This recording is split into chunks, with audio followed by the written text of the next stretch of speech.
Pedagogy क्या होता है बच्चों, पहले उसके बारे में थोड़ा जान लेते हैं। जो हिंदी है सीटेट में हिंदी जो है वो 30 मार्क्स की आती है, 30 मार्क्स की आती है। इसमें से 15 अंक की तो आती है पेडागोजी आती है 15 नंबर की। पेडागोजी को बच्चों शिक्षण विद्या भी कह सकते हैं, शिक्षण शास्त्र भी कह सकते हैं। और 15 का आएगा बच्चों अपठित बोध। क्या आएगा? अपठित बोध। सीटेट वाले बच्चों के लिए है ये कि 30 मार्क्स की हिंदी आएगी, हिंदी पोर्शन रहेगा 30 मार्क्स का, जबकि एस्टेट में 15 नंबर की हिंदी आती है। 30 मार्क्स में से 15 नंबर की तो पेडागोजी आएगी। पेडागोजी में शिक्षण विधियां आती हैं। भाई इंग्लिश वाला टीचर आपको पेडागोजी इंग्लिश सिखाएगा, मैथ्स वाला मैथ्स सिखाएगा, हिंदी वाला हिंदी कराएगा। उसमें आपको पेडागोजी ये बताएगा कि हिंदी कैसे पढ़ाई जाती है, कविता कैसे सिखाई जाती है, व्याकरण कैसे सिखाने की, व्याकरण सिखाने की विधियां टेक्निक्स क्या क्या है। तो ये पेडागोजी है, इसको पेडागोजी बोलते हैं। हिंदी में इसको शिक्षण शास्त्र या सिखाने का तरीका बोलते हैं। और 15 नंबर का वो अपठित बोध है, यानी अनसीन, जो आपने पढ़ा नहीं आज तक, वो आपको वहां पर कंटेंट दिया जाएगा, उस बिहाफ पर आपको क्वेश्चन आंसर्स लिखने होंगे। ओके, अपठित बोध में भी जो अपठित गद्यांश है, अपठित गद्यांश वो होगा 9 मार्क्स का, और अपठित काव्यांश वो होगा 6 मार्क्स का। तो इस तरह से ये 15 नंबर का होगा। अपठित गद्यांश यानी जब आपने 6वीं क्लास से शुरू हो जाते हो, आप 12th तक परीक्षा करते हो, ये अपठित गद्यांश जिसमें कोई पैराग्राफ आपको दिया गया, उस पर क्वेश्चन होंगे और पैराग्राफ के बेस पर उस पर आपको आंसर देना होगा। कॉम्प्रिहेंशन टाइप क्वेश्चन, अपठित बोध, अनसीन पैसेज, कुछ भी आप इसको कह सकते हैं। और इसी में 2 नंबर की ग्रामर पूछी जाती है। इसी में मान लो वो गद्यांश आपने पढ़ा, गद्यांश छोटा नहीं होता, गद्यांश पूरा 1 पेज का होता है। ये नहीं छोटे बच्चों की तरह एक पैराग्राफ दे दिया 4-5 लाइन होगा, पूरा 1 पेज का होगा। मतलब उसमें कम से कम भी 300 शब्द भी हो सकते हैं, 400 शब्द भी हो सकते हैं, और 300 तो मान के चलो आप। 300 शब्दों में पढ़ने के बाद आपको कोई शब्द आया, कोई उसका पर्यायवाची शब्द पूछ लिया, उसका विलोम पूछ लिया, उसका संधि पूछ लिया, उसका संधि विच्छेद क्या होगा, कौन सी संधि है, कौन सा समासिक शब्द है तो समास पूछ लिया, उपसर्ग पूछ लिया, प्रत्यय पूछ लिया। बस ये इसमें क्वेश्चन आएंगे। ग्रामर के क्वेश्चन कितने आ सकते हैं? या तो इसमें आपको उपसर्ग पूछ सकते हैं, या प्रत्यय पूछ सकते हैं, या संधि पूछ सकते हैं किसी शब्द में, या समास, या किसी शब्द का विलोम शब्द पूछ सकते हैं, या पर्यायवाची पूछ सकते हैं, या उस किसी शब्द का तत्सम पूछ सकते हैं। तद्भव शब्द दिया हो ना, तद्भव, तो तत्सम पूछ सकते हैं। तो इतना ही आ सकता है बच्चों, मतलब 99% चांस इसमें से आ जाएगा। मतलब ये ग्रामर के टॉपिक बहुत ज्यादा आपको नहीं करने, बहुत ज्यादा आपको नहीं करने, केवल इतने करने हैं, कर लो इतने टॉपिक। ये ग्रामर आपकी 2 नंबर की आएगी, हद से हद 3 नंबर की आएगी, 3 नंबर से ज्यादा की ग्रामर नहीं आ सकती अब तक। मतलब जो रुझान रहा है उसमें 3 नंबर से ज्यादा ग्रामर नहीं आई है, क्योंकि 6 क्वेश्चन तो बेटा इसके गद्यांश के बन गए, 3 क्वेश्चन ग्रामर के बन गए। फिर काव्यांश है, कोई एक कविता देंगे पूरी, एक स्टैंडा नहीं, मैं आपको बता दूं स्टैंडा आप याद खुश हो जाओगे, 4 पंक्ति में स्टैंडा आएगा, पूरी कविता आएगी, पूरी कविता। मतलब उसमें हो सकते हैं 6 स्टैंडा हो, उसमें 7 स्टैंडा हो, इतने स्टैंडाज होंगे। उसके स्टैंडा को आपको खुद ही पढ़ना है, सभी कविता को खुद ही आपको समझना है, पढ़ना है और समझना है। पढ़कर समझकर जो क्वेश्चन पूछे गए हैं उसके आंसर भी दिए रहेंगे, 4-4 विकल्प होंगे, 4-4 आंसर होंगे, पर एक सही आंसर होगा, उसको आपको टिक करना है, वो मतलब भरना है। इसमें एक क्वेश्चन आपको अलंकार का आ सकता है, इसमें ग्रामर नहीं आएगी, ग्रामर आएगी बस इसी पे। इसमें एक क्वेश्चन बस अलंकार का बन सकता है, इससे ज्यादा नहीं, एक क्वेश्चन, वो भी बस, इससे ज्यादा कुछ ग्रामर में और कुछ नहीं आता है। मतलब आप ग्रामर पढ़ते रहे तो काम नहीं चलेगा। हरियाणा में आप पेडागोजी पढ़ते रहे तो काम नहीं चलेगा। तो अलग अलग चीजें थोड़ा क्लियर होना चाहिए आपको। यदि आपका स्टेट कोई आपका स्टेट देना है तो 15 नंबर की ग्रामर पर फोकस करना है। और यदि सीटेट देना है तो आपको पेडागोजी पे फोकस करना है। ये ग्रामर वगैरह तो आप कर लोगे, मतलब इतनी कठिन नहीं आती है। फिर भी आपको जब सीटेट एस्टेट दोनों दे रहे हो तो फिर आपको ग्रामर अलग से तैयार करने की जरूरत ही नहीं है। जो आपने सीट एस्टेट में तैयार कर ली ग्रामर, वही आपको काम करेगी। इसमें आपको फोकस करना पेडागोजी पे, क्योंकि यहीं पर बच्चे नंबर गवाते हैं और इसका ध्यान नहीं देते हैं। वो पेडागोजी इसमें मेन है, चाहे हिंदी की हो चाहे इंग्लिश की हो। तो 15 नंबर पेडागोजी फिक्स है उसका। 2011 से पेपर स्टार्ट हुआ था ये सीटेट का, और आज 2024 आ गया। अब हो भी चुका है जुलाई में, तो सेम पैटर्न रहता है इसका। ठीक है, ओके। तो बात करेंगे हम अब शिक्षण शास्त्र पर। तो आपको टाइम टेबल में बता दिया जाएगा किस दिन क्लास ग्रामर की होगी, किस दिन पेडागोजी की होगी। तो आपको दोनों पर ध्यान देना, मतलब इस बात को लेकर, क्योंकि जब एस्टेट की अप्लाई कर रहे हैं तो दोनों पर ध्यान देना चाहिए। ठीक है, नहीं तो सीटेट, इस पे केवल सीटेट दे रहे हो तो इस पर ज्यादा फोकस कीजिए, इसकी प्रैक्टिस कीजिए। जैसे मैं आपको टॉपिक करा रहा हूँ तो आप बुक रखिए या कोई और टेस्ट सीरीज ज्वाइन कीजिए, कुछ भी कीजिए, बिना प्रैक्टिस ये चीज नहीं आएगी। मैं आपको बता दूं कि मैं आपको समझा दूंगा कि ये कंटेंट होता है, तो उससे काम नहीं चलने वाला। आपको प्रैक्टिस करनी पड़ेगी, क्योंकि वहां पर सिचुएशन बेस्ड क्वेश्चन भी आते हैं जो कि बिना प्रैक्टिस के आप कर नहीं पाओगे। ठीक है, तो आइए शुरू करते हैं। पहला हमारा टॉपिक है अधिगम एवं अर्जन।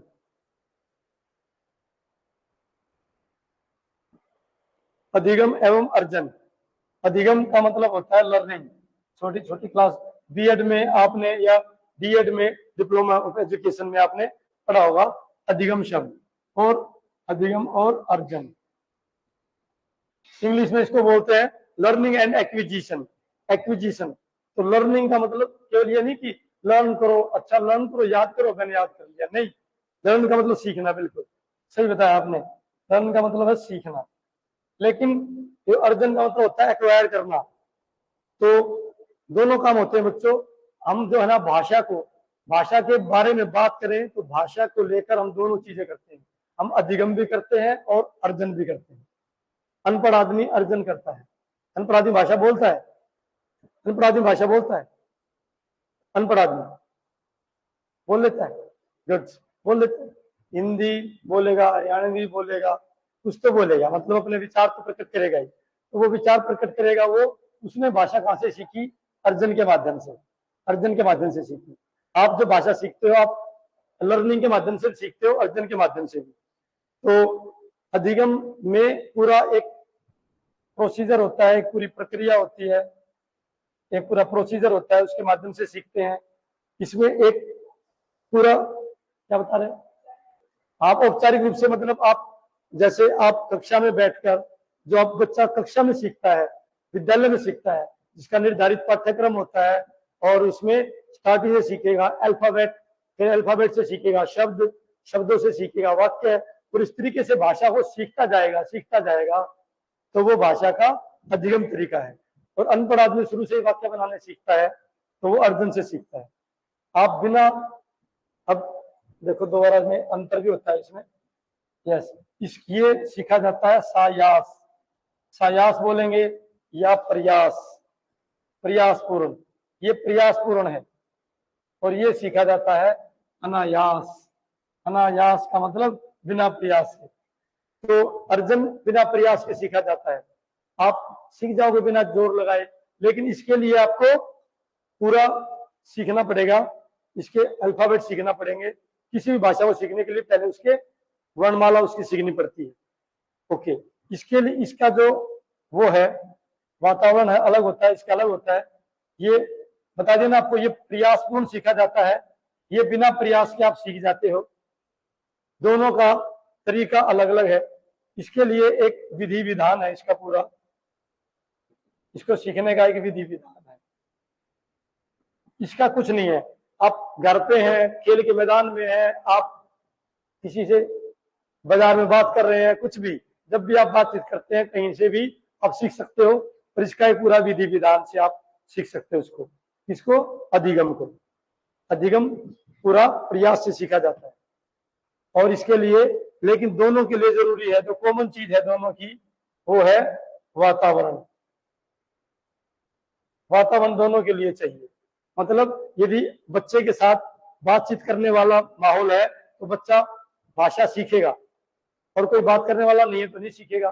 तो एनवायरमेंट दोनों के लिए पे करता है। एनवायरमेंट नहीं होगा तो ना आप अधिगम सीख पाओगे ना ही अर्जन सीख पाओगे। तो बच्चे के साथ, छोटे बच्चे के साथ, जब छोटा बच्चा आपको पता होगा बात नहीं होता है बहुत, उसके साथ आप बात करोगे, जितनी बात करोगे उतना वो खुश रहता है, और घर में जितने मेंबर होंगे उतना ही बच्चा ज्यादा सीखेगा।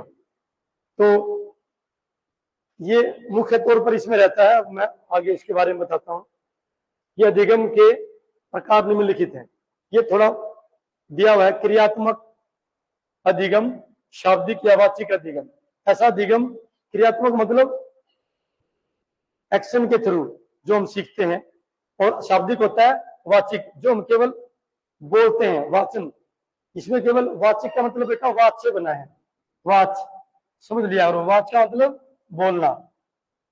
और ये शब्द जिसमें हम केवल बोलते हैं, ये विचारात्मक अधिगम, जो हम थिंकिंग के माध्यम से, जो हम विचार मतलब थिंकिंग। एक बात ध्यान रखेंगे, पेडागोजी में बहुत जरूरी है, शब्द थोड़े कठिन आते हैं, कठिन शब्द आएंगे, उनका हिंदी में ही रूप होगा, उसका इंग्लिश वर्जन नहीं होगा। और सब्जेक्ट में क्या होगा, मैथ्स में, ईवीएस में एक पेज इंग्लिश एक पेज हिंदी का मिलेगा, पर हिंदी के केस में आप हिंदी के शब्द मिलेंगे तो उसका इंग्लिश रूप नहीं मिलेगा, तो आपको कठिन शब्दों को सीखना पड़ेगा, नहीं तो बात बनने वाली नहीं है। आप किसी से पूछ नहीं सकते, ना डिक्शनरी ना गूगल कर सकते आप किसी शब्द का जानने के लिए, तो कठिन शब्द आपको सीखने पड़ेंगे। ये आपके लिए मतलब मजबूरी कहो या जरूरी कहो। तो ये कई प्रकार के अधिगम होते हैं बेटा, बस आपको याद रखना है। क्रियात्मक, वाचिक, यदि कोई व्यक्ति बोलकर सीख रहा है तो बोल के माध्यम से बोल रहा है, सुन रहा है, तो वाचिक है। यदि कोई विचार कर रहा है, विचार, तो कौन सा होगा, इसको बोल सकते हैं थिंकिंग लर्निंग, इसको बोल सकते हैं मौखिक, वर्बल भी कह सकते हो, मौखिक। यस, ये कुछ बेटा वो है, इसमें कुछ विद्वानों के भी नाम आते हैं, जैसे वाइगोत्स्की का नाम आपने सुना होगा, जीन प्याजे का सुना होगा, और किसका सुना होगा, चॉम्स्की का सुना होगा, पेवलोव का सुना होगा। ये दो चार नाम आपको सीखने सुनने पड़ेंगे, मतलब दोबारा से रिवाइज करना पड़ेगा जो आपने बीएड में या डीएड में किया होगा। तो ये एक विद्वान है, भाषा सीखने के संदर्भ में व्यवहारवादी मनोवैज्ञानिक। बेटा भाषा सीखने के बारे में अलग अलग विद्वानों के अलग अलग मत है। कोई विद्वान कहता है कि भाषा व्यवहार से सीखी जाती है, व्यवहारवादी। तो जो व्यवहारवादी मनोवैज्ञानिक है यानी साइकोलॉजिस्ट है, उनका मानना है कि भाषा तो नकल से सीखी जाती है, नकल से, दूसरे बच्चे की कॉपी करके। और ओके, अभ्यास, नकल, वर्तने से भाषा प्रयोग की क्षमता डेवलप होती है। ठीक है, अब देखिए किसके बारे में, ये नाम आ गया चोम्स्की, नाम याद रखना, चोम्स्की। दो चार है, वो बार बार परिभाषाएं रिपीट होंगी ना उनकी, तो आपको याद हो जाएगा। भाषा सीखे जाने के क्रम में वैज्ञानिक खोज भी साथ साथ चलती है। बस इसको रट्टा लगा लो आप, इस बात को दोबारा सुनो। जब आप बोलते हो तो बोलते समय बेटा बोलने की पड़ताल भी भाषा के साथ साथ चलती है। जैसे छोटी क्लासेस में आप मैथ्स के समय निकालते थे, उत्तर की पड़ताल करते थे, नहीं पता, अरे किसी में से कुछ माइनस किया तो उन दोनों को जोड़कर फिर टोटल उतना आएगा, तो जांच उत्तर की पड़ताल नहीं होती थी, नहीं पता, छोटी क्लासेस थर्ड फोर्थ में करते थे, हैं, वेरिफिकेशन, उत्तर की पड़ताल, जांच की, उत्तर की जांच। तो ऐसे बेटा भाषा में भी होती है। चोम्स्की ने दो बातें कही, एक तो ये कही कि जो बच्चे हैं वो भाषा को बोलने की क्षमता के साथ पैदा होते हैं, यानी बच्चों के अंदर भाषा सीखने की जो क्षमता होती है वो बाई बर्थ होती है, जन्मजात होती है। किसने कही, चोम्स्की ने, याद हो गया। दूसरी बात उसने ये कही कि जो भाषा है वो नकल से, अभ्यास से सीखी जाती है। और तीसरी बात, जब हम भाषा का प्रयोग करेंगे, जब हम भाषा का यूज करेंगे, तो उसकी भाषा की जो पड़ताल है, क्या बोलते हैं उसको, वेरिफिकेशन, वो साथ के साथ चलती रहती है। तीन बातें याद हो गई। बाई बर्थ बच्चे भाषा सीखने की क्षमता के साथ पैदा होते हैं, मतलब उनको भाषा सीख लेंगे वो, पर उनको माहौल दे दो, बस क्या दे दो, पेडागोजी की बात कर रहे हैं, तो ध्यान से सीखना थोड़ी बात। चोम्स्की ने क्या कहा, बच्चे बाई बर्थ भाषा सीखने की एफिशिएंसी यानी क्षमता के साथ पैदा होते हैं। दूसरा, बच्चे भाषा नकल से, अभ्यास से सीखते हैं। तीसरा, जहां भाषा की पड़ताल भाषा को जब बोलते हैं उस समय चलती रहती है। 3 बात याद होगी बस। इसी तरह 2-3 और है, उनकी बात याद करनी।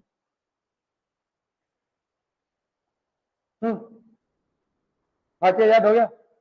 3 बात याद हो गई। दोबारा बताओ। बच्चे भाषा बोलने की क्षमता के साथ पैदा होते हैं बाय बर्थ।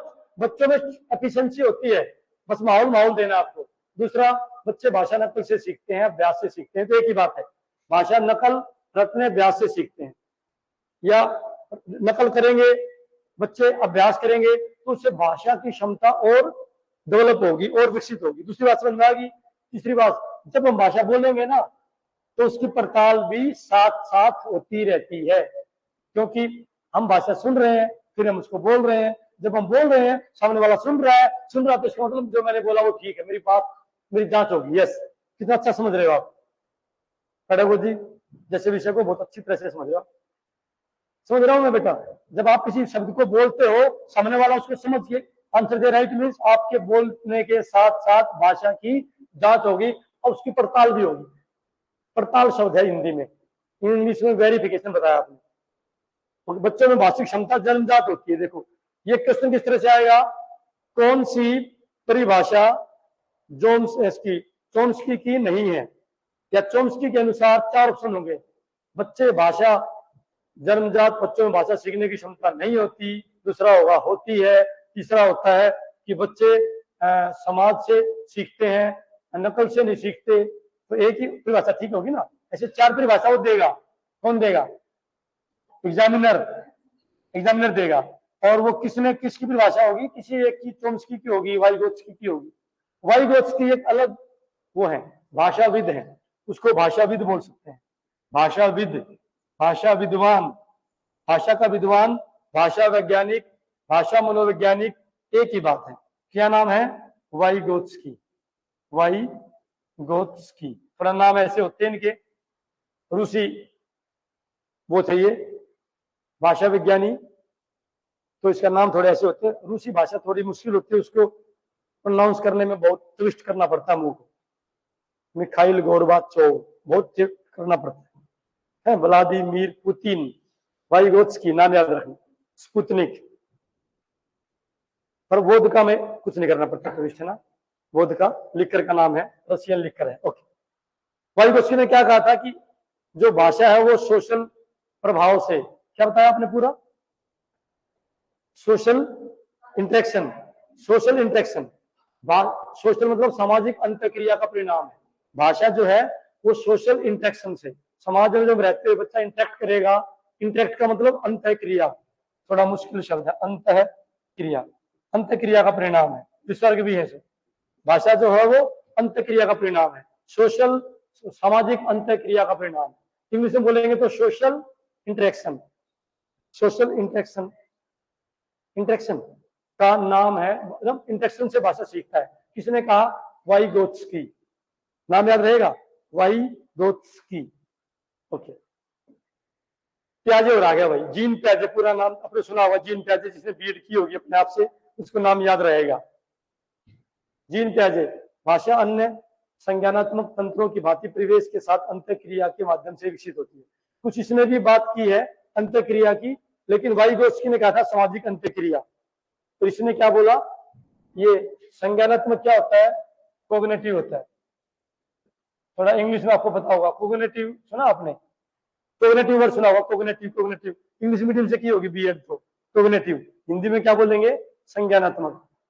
जितने भी अन्य, जैसे अन्य विषयों का हम ज्ञान प्राप्त करते हैं, है ना, अन्य चीजों का ज्ञान प्राप्त करते हैं, वैसे भी भाषा भी परिवेश के साथ, जो अपना एनवायरमेंट है उसके साथ इंटरेक्शन के माध्यम से ही डेवलप होती है। थोड़ी मिलती जुलती है वाइगोत्स्की से इसकी परिभाषा जीन प्याजे की। जीन प्याजे ने क्या कहा कि जो संज्ञानात्मक, जो अन्य संज्ञानात्मक तंत्र होते हैं, तंत्र का मतलब सिस्टम्स, अन्य संज्ञानात्मक तंत्र हैं, उनके तरह ही भाषा भी परिवेश के साथ अंतःक्रिया से विकसित होती है, आती है, तैयार होती है, समझ में आती है। एक ही बात। आप बोल सकते हो बेटा समझ में नहीं आएगा। वाइगोत्स्की आ गया भाई। वाइगोत्स्की ने 2 बातें कही थी, नोट कर लेना। एक तो बच्चे की भाषा समाज के साथ संपर्क का परिणाम है। यस, बच्चे की भाषा समाज के साथ जो वो इंटरेक्ट करेगा ना, उसी का परिणाम है। अब अभिषेक जी बताओ, कोई बच्चा समाज में इंटरेक्ट नहीं करता अच्छी तरह से, तो उस बच्चे की भाषा अच्छी नहीं होगी। ज्यादा इंटरेक्ट करता है तो ज्यादा अच्छी होगी। अनपढ़ आदमी भी बड़े बातों नहीं होते हैं। कई बार कोई आता ना, बड़ा बातों नहीं है, इसके साथ तो बैठ गया ना मैं, तो टाइम खराब कर देगा, बहुत बात आती है। अनपढ़ है वैसे तो क्यों? क्योंकि उसका सामाजिक दायरा, बातचीत करने का दायरा ज्यादा है। तो बच्चे की भाषा समाज के साथ संपर्क का रिजल्ट है। बच्चा अपनी भाषा के विकास के दौरान दो प्रकार की बोली बोलता है, पहली आत्म केंद्रित, दूसरी सामाजिक। जो अपने आप खुद से बोलता है, बच्चा बड़बड़ाता है ना खुद अपने आप से जो बोलता है, क्या बोलते हैं इसको? निज भाषा। जो अपने आप से बात करता है, आत्म केंद्रित। और जो समाज के साथ बातचीत करने में प्रयोग करता है, उसको क्या बोलते हैं? सामाजिक। याद रहेगा, समाज के साथ जो बात करेगा सामाजिक, और केवल अपने से बात करेगा तो आत्म केंद्रित। भाषा अधिगम और अर्जन को प्रभावित करने वाले कारक। ओके बेटा, दीज आर द फैक्टर्स। ये दो फैक्टर्स हैं जो अधिगम को और अर्जन को इफेक्ट करते हैं। कारक का मतलब फैक्टर्स। ये वे फैक्टर्स हैं जो भाषा के अधिगम को और अर्जन को इफेक्ट करते हैं। तो सामाजिक परिवेश, बार बार मैं वही बोल रहा हूं, यदि कोई बच्चा घर में अकेला रहता है, माँ बाप दोनों वर्किंग है, बच्चा घर पे अकेला है, भाषा उसकी विकसित नहीं हो पाएगी उस बच्चे की तुलना में जिस बच्चे के घर में ज्वाइंट फैमिली है, दादा दादी, चाचा चाची, माता पिता, भाई बहन, चाचा के बच्चे, वो सब हैं। तो वो बच्चा ज्यादा इंटरेक्ट कर पाएगा, तो उसकी भाषा ज्यादा अच्छी होगी, वेरी गुड, बेटर होगी। तो सामाजिक परिवेश, अरे खुद भाषा सीखने की इच्छा, मैं सीखना नहीं चाहूंगा तो। और तीसरा है दैनिक जीवन के अनुभव। खुद के वो दैनिक जीवन में कितने अनुभव, कितना एक्सपीरियंस से वो करता है, खुद कितना एक्सपीरियंस लेता है जीवन में।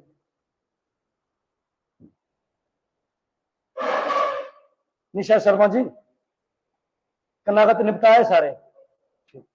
मैं समझ सकता हूँ लेट क्यों हो गया। ओके जी, वैसे वो रिवीजन चल रहा है, आपको सारा आता है, आई होप। तो तीन चीजें बेटा ये थी, क्वेश्चन आएगा कि भाई चौथा जो बिंदु होगा वही राइट आंसर होगा यदि पूछा जाएगा भाषा और अधिगम को प्रभावित करने वाला कारक नहीं है, कारक नहीं है। जैसे अध्यापक का व्यवहार, श्याम पट्ट की गुणवत्ता, अध्यापक की वो स्कूल का क्या है, बिल्डिंग, ठीक है, अध्यापक की योग्यता, ये सब पॉइंट कुछ भी हो सकते हैं, वो सारे गलत होंगे। तीन फैक्टर ज्यादा है। तो बच्चे की खुद सोशल, बच्चे के साथ खुद का सामाजिक परिवेश, बच्चे की खुद की इच्छा और दैनिक जीवन के अनुभव। नेक्स्ट है भाषा विकास की वास्तविक अवस्था कौन कौन सी है? भाषा विकास की वास्तविक अवस्था मतलब भाषा की जो लैंग्वेज डेवलपमेंट के लिए जो रियल उसकी स्थिति क्या है। तो तीन तरह से बच्चा भाषा सीखता है। देखो, एक तो ये जो प्रारंभिक अवस्था होती है वो बच्चे की भाषा सीखने की तैयारी होती है। बच्चा उसमें भाषा नहीं सीखता, भाषा सीखने की तैयारी कर रहा है। इसको नोट करने की जरूरत नहीं, बस सुन लो ध्यान से। दूसरा है विद्यालय में जो बच्चे ने एडमिशन ले लिया, उसके बाद लिखित भाषा की शिक्षा ग्रहण करने के फलस्वरूप उसमें पढ़ने लिखने से संबंधित कुशलताओं का विकास भी प्रारंभ हो जाता है। जो अर्जन है वो केवल बोलचाल की भाषा है, लेकिन अधिगम है उसमें प्रयास करना पड़ता है, उसमें अल्फाबेट सीखते हैं। अधिगम में लिखित भी रूप भी आता है, मौखिक भी आता है, लेकिन अर्जन में केवल मौखिक। अनपढ़ आदमी मौखिक भाषा प्रयोग करता है, लिखित भाषा का वो बोलता है या सुनता है, जबकि पढ़ा लिखा बोलेगा, सुनेगा, साथ साथ लिखेगा, पढ़ेगा। तो ये बहुत साधारण सी बात है, सुन लो एक बार कि भाषा के विकास की स्थिति क्या होती है। पहली स्थिति वो होती है जब बच्चा भाषा सीखने की तैयारी करता है। दूसरा, जो विद्यालय में प्रवेश लेता है तो वो भाषा का लिखित रूप भी सीखता है, मौखिक रूप भी सीखता है, ठीक है। शब्द भंडार का विकास, जैसे जैसे बच्चा बड़ा होता है उसके वोकैब उसका बढ़ता जाता है। शब्द भंडार क्या होता है? वोकैब, वोकैबुलरी सुना होगा आपने वर्ड वोकैब। छोटा बच्चा होता है उसका वोकैब बहुत छोटा होता है। 3 साल का बच्चा है उसके पास सैकड़ों शब्द होंगे, बस 1000 नहीं मिलेंगे, 1000 शब्द नहीं मिलेंगे। 3 साल के बच्चे के पास कितने मिलेंगे? सैकड़ों में मिलेंगे बस, हो सकता है 100-200 बस, ठीक है। छोटा बच्चा जो आपने पेडागोजी में सर ने पढ़ाया होगा, इन्फेंट होता है शैशवावस्था, 3 से 12 साल, 3 साल तक की शैशवावस्था, उसको इन्फेंट बोलते हैं। फिर 3 से आगे 12 तक की चाइल्ड, बाल्यावस्था। फिर 13 से 18 के बीच में वो है किशोरावस्था, एडोलसेंस एज। फिर 18 से 36 वो है युवावस्था, और 36 से 60 प्रौढ़ावस्था, और 60 के बाद पेंशन अवस्था, मतलब वृद्धावस्था। 60 का तो पेंशन याद रहती है ना सबको, तो वो प्रौढ़ अवस्था, प्रौढ़ प्रौढ़ बोलेंगे, प्रौढ़ अवस्था 36 से 60 के, तो ये अलग अलग वो होते हैं। और बच्चा जब घर पे होता है, ये नहीं उसका वो क्या नहीं बढ़ेगा, वो क्या बढ़ेगा, इतने हो सकता है वो कार्टून देखता हो घर पे, डोरेमोन देखता हो, तो वहां पर भी तो सीखेगा। भाषा तो सीखने का तरीका अलग अलग है ना, तो टीवी से भी बच्चा भाषा सीखता है। कई बार पेरेंट्स सरप्राइज होते हैं, तूने वर्ड कहां से बोला, सीखा कहां से, क्योंकि उसने कार्टून देखा था। कार्टून से सीखते हैं बच्चे, कई बार तो एक्टिंग भी करते हैं डोरेमोन जैसी। ओके, तो बच्चों का भाषा का शब्द भंडार विकसित होता रहता है जैसे जैसे बच्चे क्लास बढ़ते जाते हैं, एज बढ़ती जाती है। लेकिन आजकल थोड़ा सा दिक्कत ये आ गई, आजकल की समस्या, क्योंकि बच्चे फोन के ज्यादा संपर्क में रहते हैं, तो फोन वाला वो क्या सीखते हैं, तो जो लिटरेचर की जो भाषा होती है ना, जो साहित्यिक भाषा होती है, उसके शब्दों से वंचित रह जाते हैं, क्योंकि बच्चे लिटरेचर नहीं पढ़ते। होना चाहिए, कई स्कूलों में कंपलसरी है कि लिटरेचर 30 मिनट्स पढ़ना ही पढ़ना है, ठीक है। तो उसमें 30 मिनट्स का कंपलसरी, उसको रीडिंग टाइम बोलते हैं। हर एक बच्चा पढ़ेगा पढ़ेगा, ताकि बच्चे को रीडिंग हैबिट डेवलप हो। रीडिंग हैबिट डेवलप होगी तो बच्चा पहले स्टोरी बुक पढ़ेगा, फिर स्टोरी बुक पढ़ने के बाद उसको पढ़ने की हैबिट डेवलप होगी, उसका वो क्या बढ़ेगा, सीटिंग कैपेसिटी बढ़ेगी, तो और विषय भी पढ़ेगा। समझ रहे हो आप कहोगे जी कहानी पढ़ने से तो टाइम खराब है, काम की किताब ना पढ़ ले, नहीं, पहले बच्चे को मन नहीं लगेगा, पहले स्टोरी बुक पढ़ा। छोटे बच्चा है ना आपका, तो स्टोरी बुक पढ़ाओ उसको, उसका इंटरेस्ट आना चाहिए इसमें, रीडिंग में। रीडिंग हैबिट डेवलप होगी तो वो बच्चा और भी कुछ पढ़ सकता है। चलिए आगे, अब क्वेश्चन स्टार्ट हो गए हैं। अधिगम के संदर्भ में कौन सा कथन सही नहीं है? ये बेटा प्रीवियस ईयर्स के क्वेश्चंस हैं, कुछ आधे क्वेश्चन इधर प्रीवियस ईयर्स के हैं, तो आपको ऐसे आंसर नहीं दोगे आप, केवल अपने आगे बस 2 या 1 ऐसे करोगे, ऐसे तो दूसरा बच्चा सुनकर आंसर दे देगा आपके, ना वो सीख नहीं पाएगा। थैंक यू भाई, ठीक है।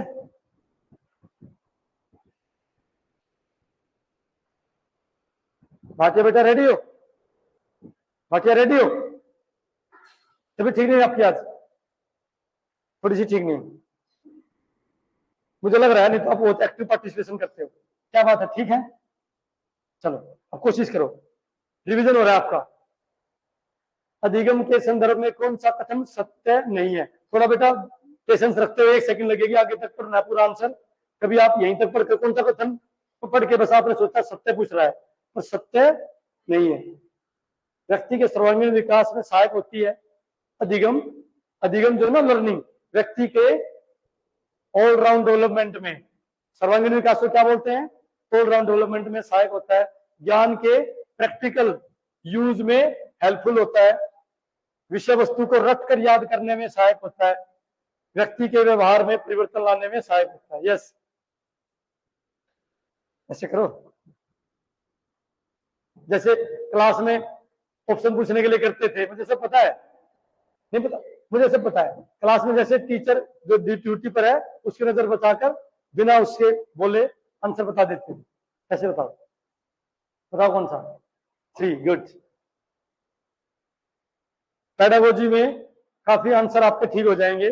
पेडागोजी करते समय आपको वो ध्यान में रखना है जिस तरह से आप पढ़ते थे, आपको जैसे पढ़ाया जाता था उस तरीके को मत अप्लाई करना, नहीं तो गलत आंसर आएगा। आपको जैसे पढ़ाया जाता था ना वो तरीका अप्लाई नहीं करना है यहाँ पर। पेडागोजी का एक अलग विधि विधान है, पेडागोजी के अलग रूल रेगुलेशन है, पेडागोजी के अलग वो है, पढ़ने के तरीके, शैली अलग है।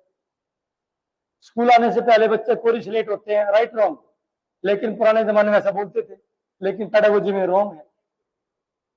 ऑप्शन आएंगे, स्कूल आने से पहले बच्चे कोरिलेट होते हैं, ऑप्शन ए। ऑप्शन बी, अपनी भाषा का पूर्ण ज्ञान रखते हैं, राइट आंसर यही है, अपनी भाषा का पूर्ण ज्ञान रखते हैं। आप कहोगे ये कैसे पता पूर्ण ज्ञान होता है, तो स्कूल में क्या करने आया? बेटा उसको भाषा पूरी आती है। ये भी कई बार आता है कि विद्यालय आने से पहले अपने बच्चे अपनी भाषा का व्याकरण का ज्ञान रखते हैं। आप कहोगे रॉन्ग, मैं कहता हूँ राइट स्टेटमेंट। पेडागोजी कहती है बिल्कुल राइट। उसको पता है कि हम दो बोलेंगे तो जाएंगे, मैडम हम पानी पीने जाएंगे, और उसको पता है दो होंगे तो जाएंगे, एक होगा तो जाऊंगा, वह भी जाएगा। वह का मतलब सर्वनाम का प्रयोग कर रहा है, मैं का मतलब सर्वनाम। सर्वनाम उसको ये नहीं पता सर्वनाम किस चिड़िया का नाम है, परंतु उसको पता है कि वह का प्रयोग भी कर सकता हूं, मैं उसकी जगह नाम भी प्रयोग कर सकता हूं। दो होंगे तो मैं पुल्लिंग हूं तो जाऊंगा, तो लड़की बोलेगी तो जाऊंगी। तो ये जाऊंगा जाऊंगी ये बहुवचन एक वचन ये कहां से सीखा? ये बच्चे ने स्कूल आने से पहले सीखा। तो ये व्याकरण का नॉलेज है। आप करोगे रॉन्ग आंसर। व्याकरण के नॉलेज से लेस आते हैं, बिल्कुल लेस आते हैं, सीखे सिखाए जाते हैं। बस हमने थोड़ा उसको बताना होता है कि तो आपने सीखा ये संज्ञा था, ये सर्वनाम था, ये विशेषण। समझ रहे हो कुछ? तो ध्यान रखना इस बात। पेडागोजी में इस बात का ध्यान रखें। और रटने पर कभी भी किसी चीज पर पेडागोजी में फोर्स नहीं किया जाता, किसी चीज पर बल नहीं दिया जाता, व्याकरण पर भी बल नहीं दिया जाता। पेडागोजी कहता है व्याकरण सीखने पर बल मत दो, जबकि हमें व्याकरण सिखाया जाता था। इंग्लिश हमें इसलिए तो नहीं आई क्योंकि टेंस सिखाओ, टेंस सिखाओ, रूल सिखाओ, रूल सिखाओ। तो रूल सीखने से भाषा नहीं आती, भाषा आती है यूसेज से, प्रयोग करने से। राइट आंसर क्या है? ये कह अधिगम के रेफरेंस में, संदर्भ का मतलब रेफरेंस में, विषय वस्तु को रटकर याद करने में सहायक होती है। गलत है ये, रटकर याद नहीं कर सकते। बाकी सब ठीक है। अधिगम के संदर्भ में कौन सा तंत्र सही नहीं है? व्यक्ति का सर्वांगीण विकास करता है अधिगम, व्यवहारिक प्रयोग भाषा का प्रैक्टिकल यूज करना सिखाता है, उसमें हेल्पफुल है, और व्यक्ति के व्यवहार में परिवर्तन लाने में सहायक है। एक व्यक्ति जो केवल अर्जन जानता है, अर्जन के माध्यम से भाषा उसने अर्जित की है। एक व्यक्ति जो पढ़ा लिखा है और जिसने अधिगम के माध्यम से भाषा अर्जित की है, उसके व्यवहार में अनपढ़ के व्यवहार में अंतर देखने को मिलता है। तो बिल्कुल ठीक है, व्यवहार में परिवर्तन लाती है।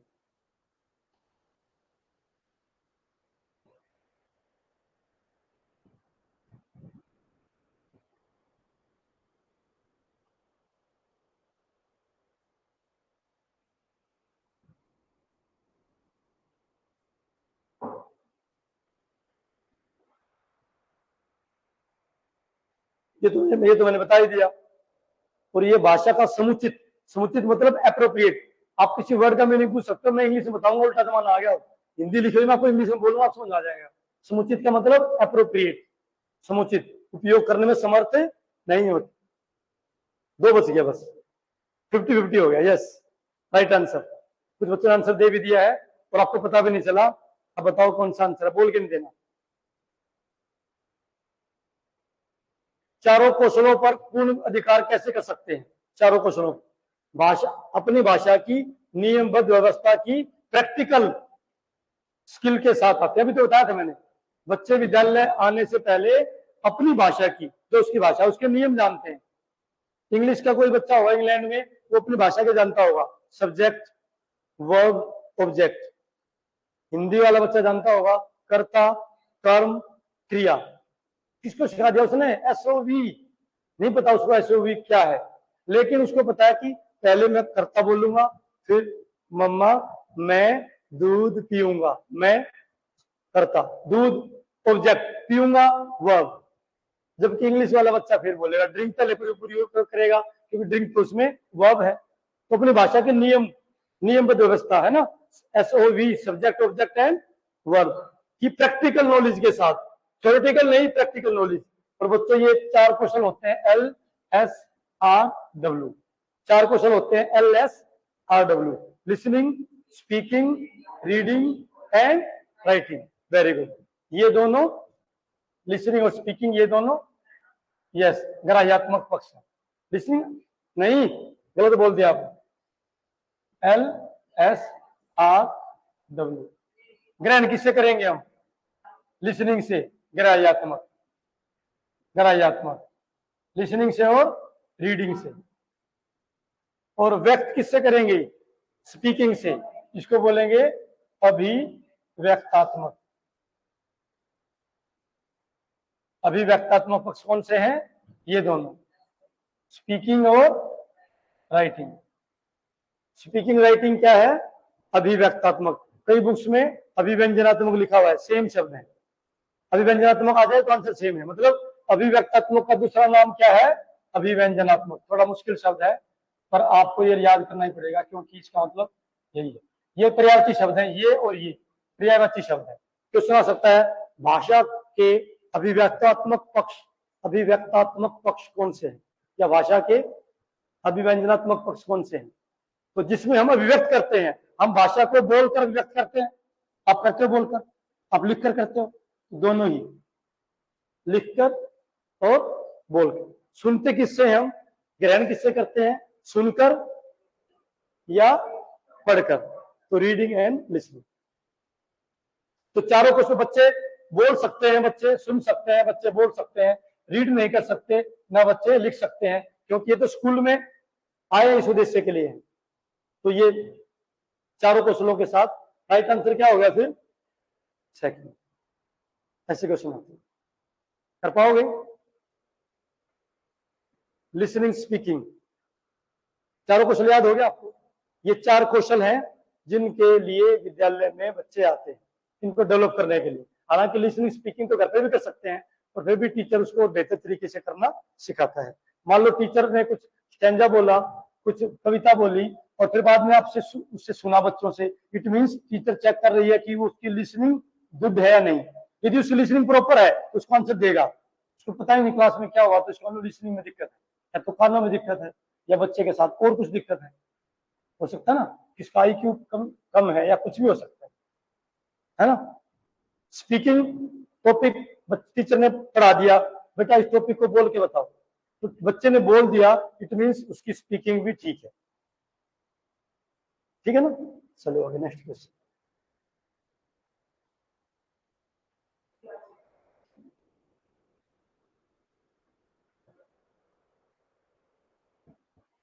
बीएड जिन्होंने किया उनको तो याद हो गया। बीएड सबने किया है, मैं मजाक में बोल रहा हूँ, नहीं किया आपने? बीएड नहीं किया, एक ही बात। Okay okay.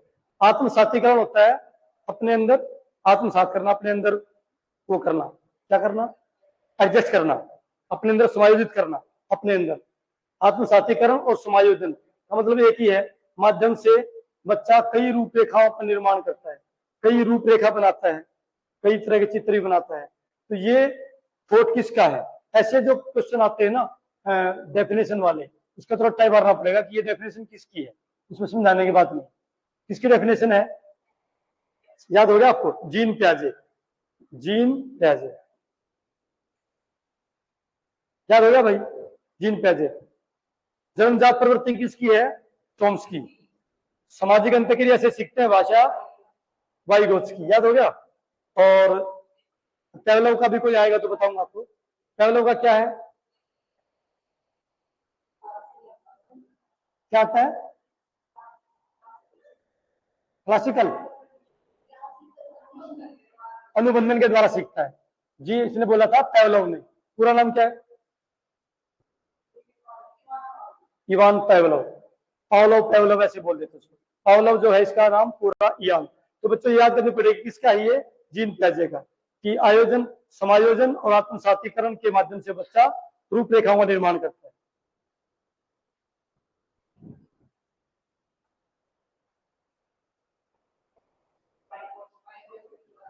आज ही पढ़ाया था 2 तरह की भाषा, एक तो होती है खुद की आत्म केंद्रित, एक होती है सामाजिक। जब बच्चा अपने आप से बात करता है ना अपने मन में, आपको मैं तो करता नहीं था, बेटा करता है बच्चा मन में, कहीं तो बड़बड़ाते, कहीं मन में सोचते, अपने आप से बोलता है वो, मैं ऐसा क्यों करूं, मैं जाऊं, मैं मांग के देखूं, क्या होता मिल जाए, कह के देखूं, वो सोचता है जो मन में। वो भी किसकी है ये? 2 तरह की भाषा, 2 प्रकार की भाषा, आत्म केंद्रित और सामाजिक। भाषा का अस्तित्व एवं विकास समाज के बाहर नहीं हो सकता बेटा। भाषा का विकास, भाषा का एग्जिस्टेंस और भाषा की डेवलपमेंट सोसाइटी के बाहर नहीं हो सकती। भाषा की डेवलपमेंट नहीं हो सकती, ना भाषा का कोई एग्जिस्टेंस है सोसाइटी के बाहर। जंगल में भाषा कौन सी होगी? नहीं होगी, क्योंकि आदमी नहीं है। आदमी मतलब जहां आदमी होगा वहां सोसाइटी होगी, तो सोसाइटी के बाहर नहीं हो सकता। किसका कथन है? वाइगोत्स्की। क्योंकि सामाजिक अंतक्रिया की बात इसी ने की है। सामाजिक अंत्यक्रिया की बात इसी ने की, वाइगोत्स्की।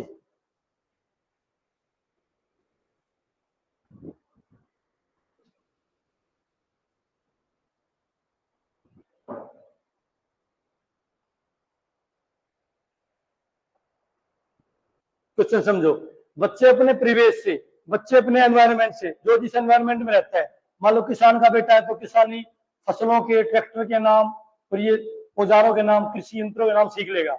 बनिया का बच्चा तो उसके अनुसार सीख लेगा। कोई दुकानदार है उसका, समझ गए मेरी बात। तो ऐसे ही बच्चे अपने परिवेश, अपने माहौल से स्वयं भाषा अर्जित करते हैं। इसका एक मीनिंग है, निहितार्थ का मतलब इसमें क्या मीनिंग छिपा हुआ है, इसका क्या अर्थ है, निहितार्थ समझ लो आप। अर्थ क्या है, बस ये समझ लो, समझ जाओगे इसका अर्थ क्या है, इसका अर्थ कौन, इनमें से कौन सा है।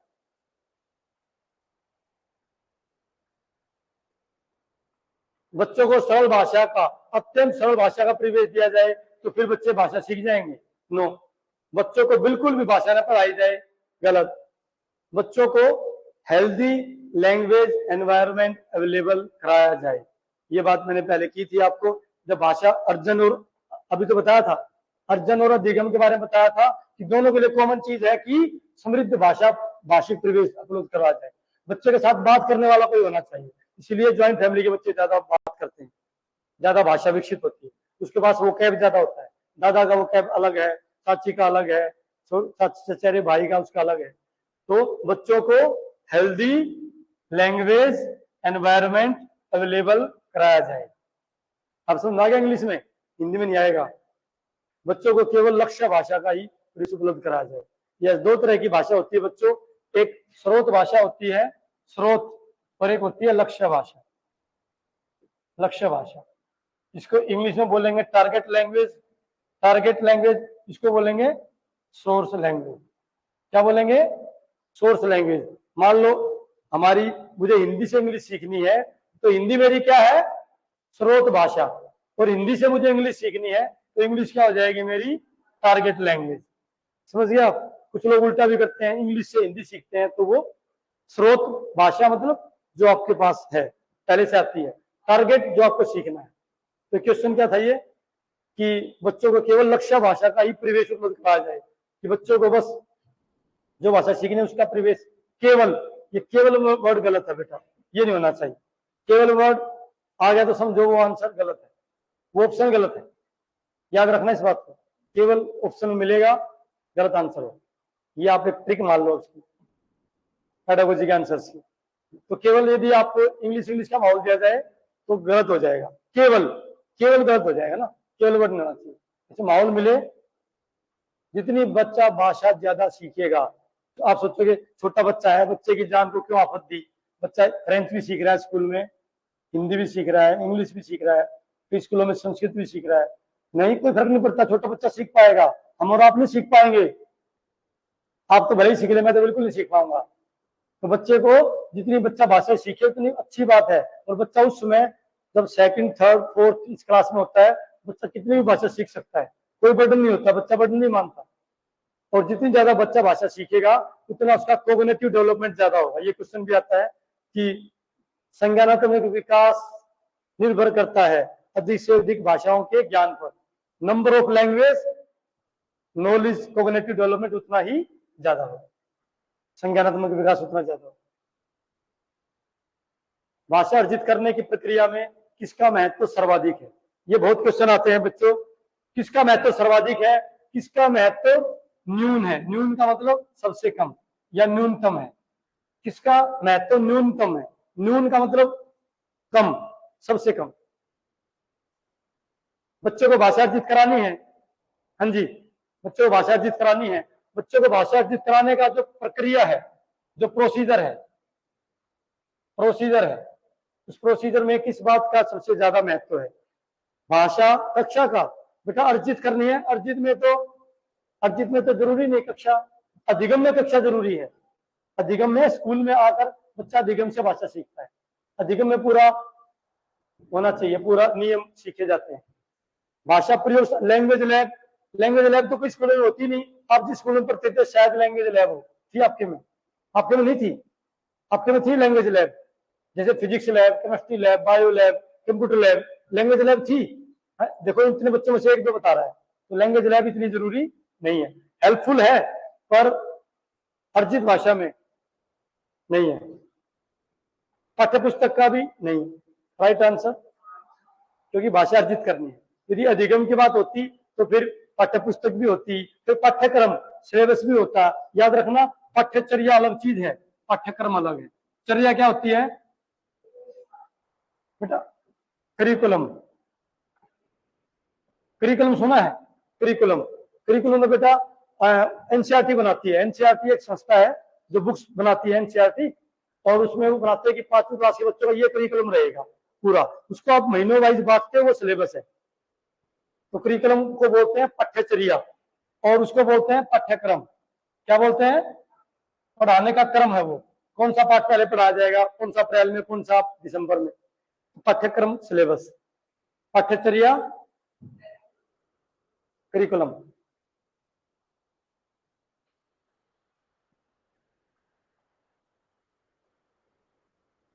बहुत इजी क्वेश्चन है, सेम क्वेश्चन रिपीट हो रहा है, आपने ध्यान भी नहीं दिया होगा, वर्डिंग चेंज हो रही है, सेम क्वेश्चन रिपीट हो रहा है। भाषा का अस्तित्व, एग्जिस्टेंस एंड डेवलपमेंट किसके बाहर नहीं हो सकता? किसके बाहर नहीं हो सकता? समाज से बाहर नहीं हो सकता, क्योंकि समाज में, जंगलों में कोई भाषा होती है? आपने कोई जंगल देखा, उसकी कोई भाषा है? नहीं। भाषा में सब पूछेंगे आपकी यहाँ की भाषा कौन सी है, कहीं घूमने जाओगे ना तो सोसाइटी में जाके पूछोगे समाज में यहाँ की कौन सी भाषा है, ये गढ़वाली है, ये कुमाऊनी है, बोलते हैं ना, ये बांगरू है, तो वो बताएगा वो वहां का व्यक्ति। पर जंगल से, पेड़ों से पूछोगे वहां की कौन सी भाषा है, तो समाज से बाहर भाषा का न तो अस्तित्व है, न तो एग्जिस्टेंस है, और न ही डेवलप हो सकती है। तो परिवार, साहित्य, समाज। समाज बेटा, ये परिवार जो है वो समाज में ही आ गया ना, ये कॉमन सेंस की बात थी। और यदि विद्यालय से बाहर नहीं हो सकता है तो अनपढ़ आदमी तो बोल ही नहीं पाते। बोलो कुछ, नहीं मैं तो गूंगा हूं क्योंकि मैं तो अनपढ़ हूं, ऐसे नहीं होता है।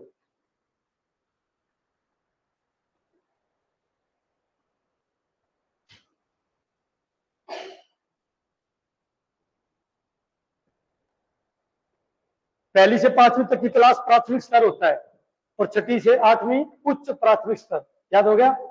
6ठी से 8वीं उच्च प्राथमिक स्तर। आराम से पढ़िए, आराम से।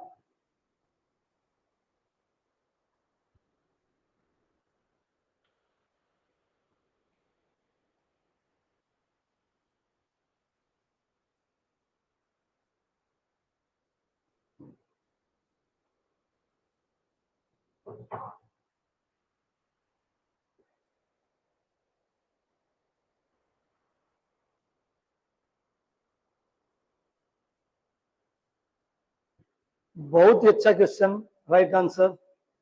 बहुत है, कौन सा कथन सही है? Wrong answer.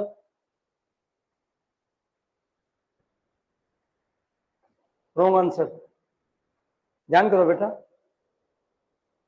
अब दोबारा बताओ, क्या नाम है? मोनिका, दोबारा बताओ।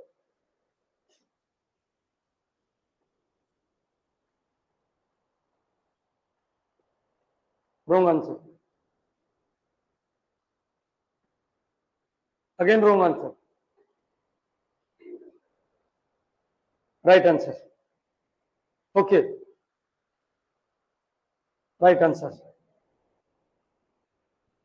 बेटा ये पेडागोजी है, इसको आप इस तरह से समझिए। जरूरी नहीं कि सर आपने जो 10 क्वेश्चन करवाए इसमें से 4 क्वेश्चन एग्जाम में हर बार अलग अलग बन के आ जाएंगे इसी से, तो आपने ना थोड़ा पेडागोजी की एक जो स्ट्रेटेजी है उसको समझना है। जरूरी नहीं आपने राइट आंसर दिया, रॉन्ग आंसर दिया, इससे आप 4 क्वेश्चन हर बार अलग अलग बनकर आते हैं इसी एक क्वेश्चन से। बहुत इंपॉर्टेंट क्वेश्चन, याद करना इसको, चाहे आप इसको नोट कर लें कौन सा क्वेश्चन है।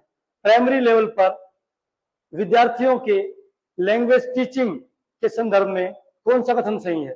प्राइमरी लेवल पर बच्चों को जब हम लैंग्वेज टीच करेंगे, भाषा शिक्षण, लैंग्वेज टीचिंग के रेफरेंस में, संदर्भ में कौन सा कथन सही है? देखो, सतत का मतलब, अब ये सारी इंग्लिश मुझे बतानी पड़ेगी। कॉन्टिन्यूअस। टिप्पणियां कमेंट करते हैं, टिप्पणियां वो क्या करते हैं? रिमार्क्स। रिमार्क्स ज्यादा ठीक है, रिमार्क्स। टीचर, आप में से कई टीचर होंगी जो है वो रेड पेन चलाने का शौक होता है ना नए नए टीचर को, रेड पेन आज बदला लूंगी मैं, सारी रेड कॉपी कर दूंगी, लाल लाल सर्कल, क्योंकि मेरी भी होती थी कभी। टिप्पणियां, अनवरत, अनवरत का मतलब अगेन है, कॉन्टिन्यूअस। सतत का मतलब भी वही है, अनवरत का मतलब भी कॉन्टिन्यूअस है, याद रखना। कॉन्टिन्यूअस अभ्यास भाषा सीखने में रुचि उत्पन्न करते हैं। ये कहते हैं, देखो समझो इसको, ये कहते हैं कि बच्चों को जब आप पढ़ा रहे हो तो बच्चा जब पढ़ रहा है, भाषा सीख रहा है, प्राइमरी लेवल पर, उस पर बहुत ज्यादा रिमार्क डालो, वेरी पुअर, वेरी बैड। जितने रिमार्क डालोगे उतना बच्चे के भाषा सीखने में रुचि पैदा हो जाएगी। अरे बिल्कुल खत्म कर दिया आपने बच्चे को, आप बच्चे को सीख नहीं पाएगा, मुझे वो टीचर अच्छी नहीं लगती, घर पे गुस्सा कर रहा है, क्यों? मम्मी बता रहा है, क्योंकि मेरी कॉपी को क्रॉस कर देती हो। तो कभी ऐसा रिमार्क्स नहीं देना बेटा, रिमार्क्स देने की जो जल्दबाजी मत करना, अपनी टीचिंग सारी वहां पर मत दिखाना, अपना ज्ञान वहां पर नहीं दिखाना, बच्चे को जितना लाइटली लोगे। अब देखो बच्चे तो गलतियां करते हैं, भाषा लिखते समय, तो आप क्या करोगे, लाल लाल सर्कल लगाओगे, पहला। दूसरा, उसको 10 बार लिखने के लिए दोगे, दूसरा ऑप्शन। तीसरा ऑप्शन, उसको डांटोगे कि आगे से गलती की तो मुझसे बुरा कोई नहीं होगा। चौथा ऑप्शन, उस पर कोई मतलब उसको सहज भाव से लेंगे, ये मानते हुए कि बच्चा सीखते समय गलतियां करता है। Fourth is the right answer. जबकि हमारे साथ क्या होता था, 10 बार लिख कर देंगे, 10 बार 10 टाइम्स लिखो, कोई फायदा नहीं होता उससे, पर हमें गलत तरीके से पढ़ा गया, क्योंकि उस समय पेडागोजी होती नहीं थी। पेडागोजी तो 2011 से शुरू हुई। सही, उससे वाले टीचर को नहीं पता था कि पेडागोजी किस चिड़िया का नाम है, क्यों कैसे पढ़ाऊं।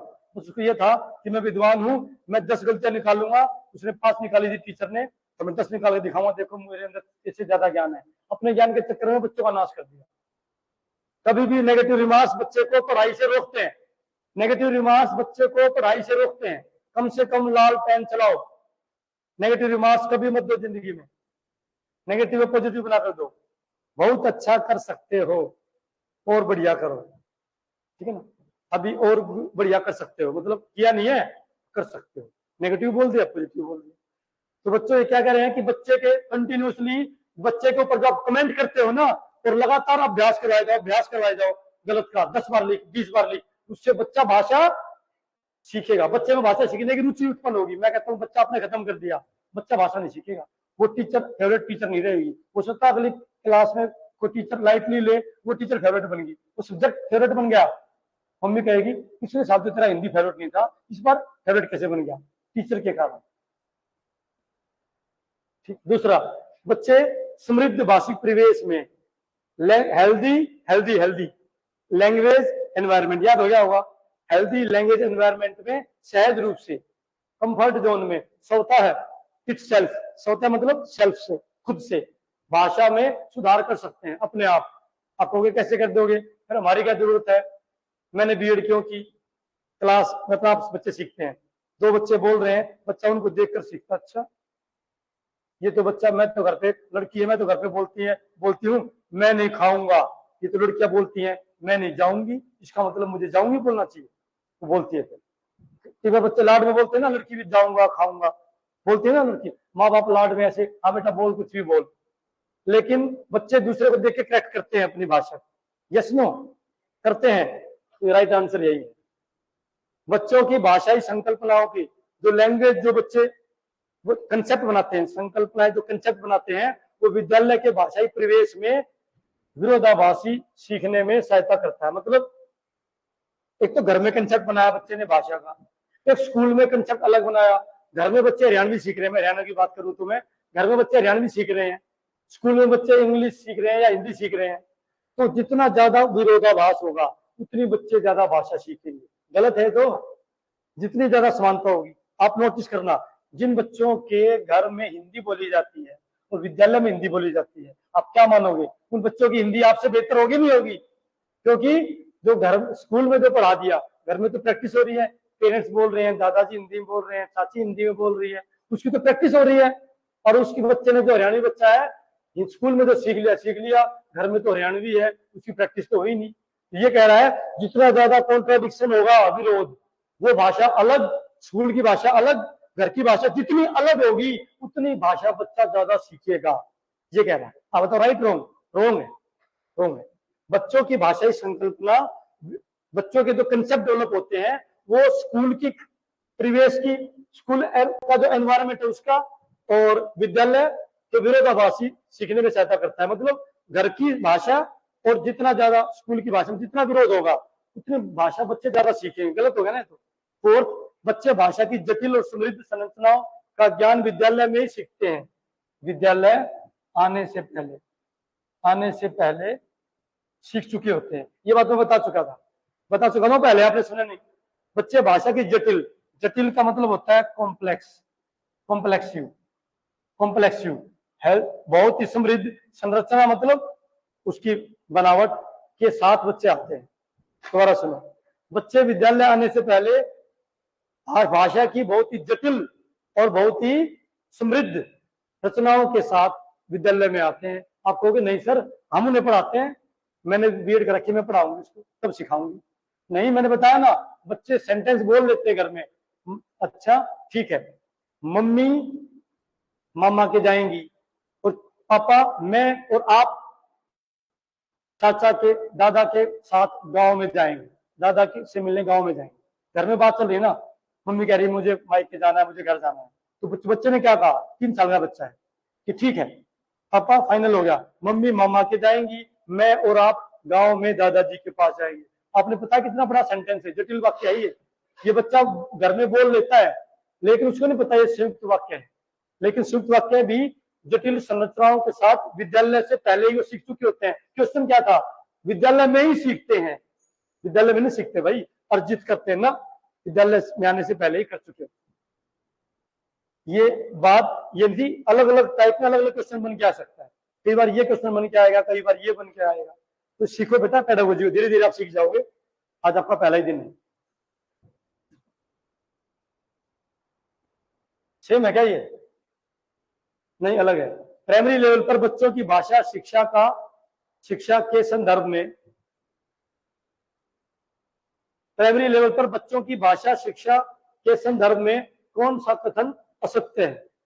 बिल्कुल आराम से पढ़िए, मैं टाइम दे रहा हूँ आप, लेकिन वहां पर टाइम कम लगाएंगे आप एग्जाम देते समय। 90 मिनट है, नहीं सॉरी कितने मिनट है, 150 मिनट, 150 मिनट है और 150 क्वेश्चन।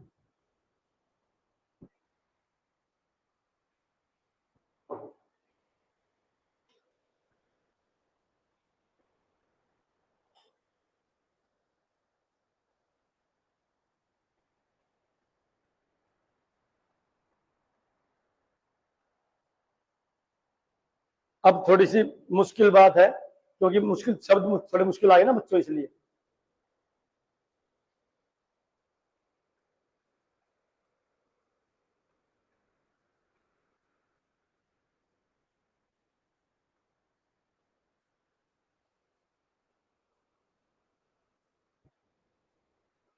मोनिका क्या हो गया, दोबारा से सुनो, दोबारा से सुनो। ये सेम क्वेश्चन है, उस जैसा क्वेश्चन है ना ये, पिछली बार जैसा। ओके, राइट राइट, आपके राइट आते हैं हर बार, गुड, राइट। बच्चों देखो, थोड़ा सा ये मुश्किल शब्द है, प्रीमार्जन होता है शुद्ध करना। थोड़ा ये सीख लो बेटा ये शब्द, क्योंकि पेडागोजी में शब्द बड़े भयंकर आते हैं। हो सकता है मतलब कई बार अर्थ समझ में ना आए, फिर भी एक शब्द की वजह से आपने आंसर क्वेश्चन नहीं छोड़ना है। नेगेटिव मार्किंग तो होती नहीं है, और सीटेट तो आराम से हो ही जाता है। पता नहीं सीटेट कैसे रह जाता है बच्चों, क्योंकि एस्टेट की तुलना में सीटेट थोड़ा मुश्किल पड़ता है, क्योंकि एस्टेट में तो कंप्यूटर भी है, वो भी रीजनिंग भी है, बहुत सारे सब्जेक्ट जोड़ दिए ना, हरियाणा जीके भी जोड़ दिया, तो कई सब्जेक्ट जोड़ दिए ना, और हिंदी और इंग्लिश के 15-15 नंबर काट दिए ना।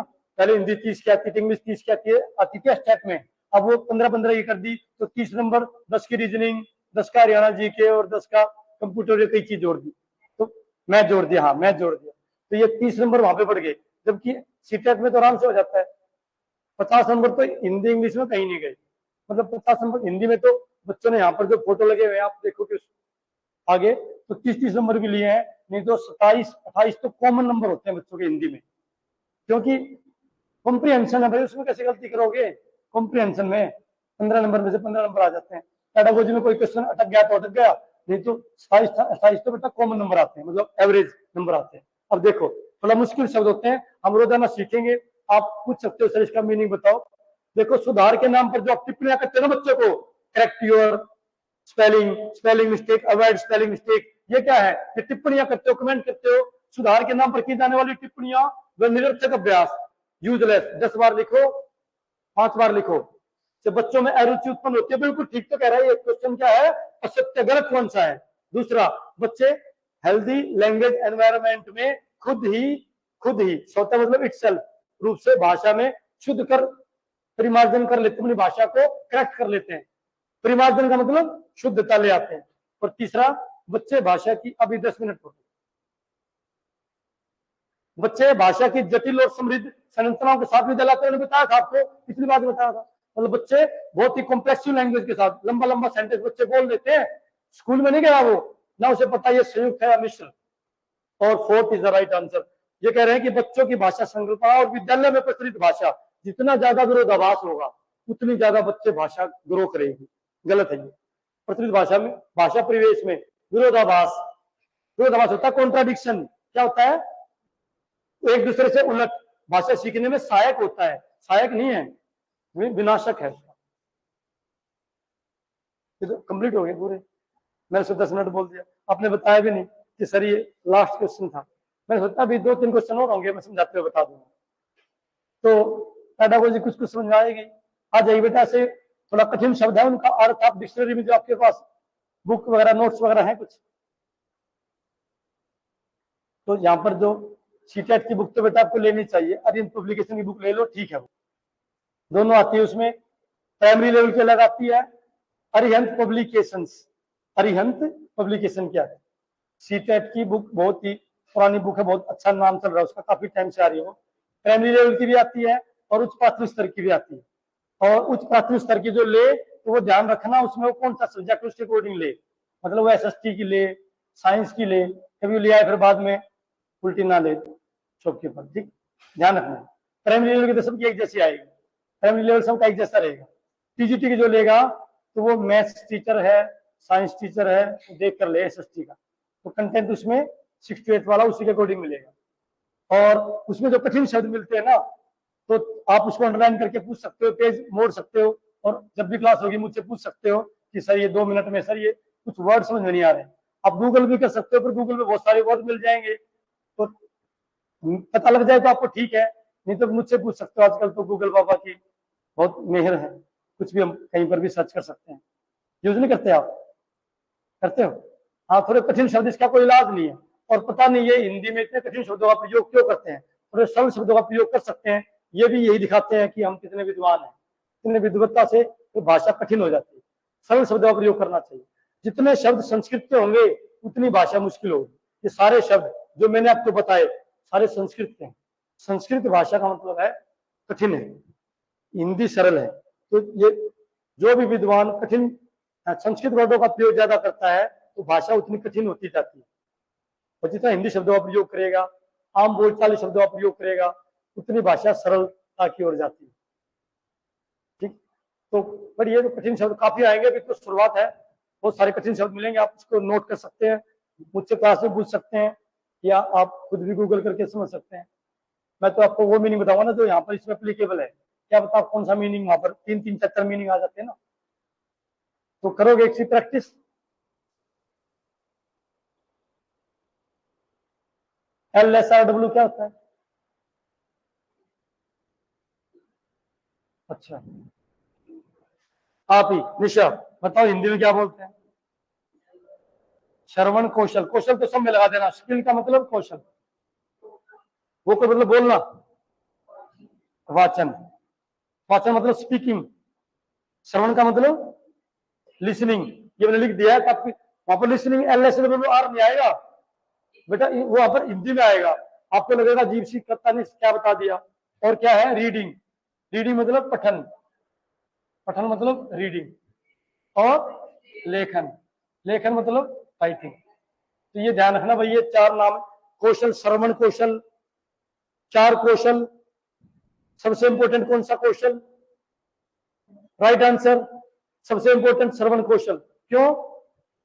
क्योंकि हम सुनेंगे तभी हम बोलेंगे। आप कहोगे जब कोई सुन रहा होता है तो उसमें स्पीकिंग की प्रैक्टिस कैसे हो रही है? वो ये सुन रहा है कि कैसे बोला जाता है। आपने सुना ही नहीं ध्यान से।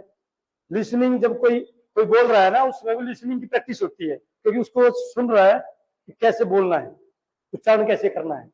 तो बेटा सबसे इंपॉर्टेंट कौन सा स्किल है? लिसनिंग स्किल, श्रवण कौशल। कौन सा कौशल है जो अन्य कौशलों की के विकास में सहायक होता है? सेम आंसर है, क्वेश्चन चेंज कर दिया मैंने, आंसर सेम है। कैसे ऐसे क्वेश्चन आते हैं? कौन से कौन सा है ये? लेखन। यस, कोई बच्चे की राइटिंग बहुत बढ़िया है तो कौन सा कौशल है? लेकिन एक बच्चे की राइटिंग बढ़िया है, एक ने बहुत मिस्टेक लिखी है, स्पेलिंग मिस्टेक ज्यादा है, राइटिंग भी खराब है, परंतु उसने खुद से अपने विचार लिखे हैं, वो ज्यादा बेटर होगा या राइटिंग बिल्कुल कोई मिस्टेक नहीं है, राइटिंग बिल्कुल बहुत अच्छी है?